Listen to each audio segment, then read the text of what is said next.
Hey everyone, welcome back to the channel. In today's video, I'm going to show you how to use OBS Studio to record your screen. It's really simple and easy. So you have to make sure that OBS Studio installed on your computer and then open it. Look at the bottom of the OBS Studio.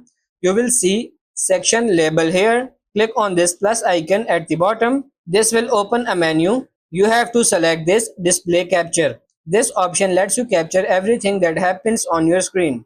A new window will pop up. You have to type a name for this source. It can be anything you like. Then click on this OK. Another window will pop up showing the properties of display capture. The default settings are fine, so just click on OK again. And now you will see the right side of the OBS Studio window. You will see a set of controls. Click on Start Recording. This will begin recording whatever is happening on your screen. And you are good to go. So that's pretty much it for this video. That's how to use OBS Studio to record your screen. I hope this video was helpful. If it is, like it and subscribe to the channel. Thank you.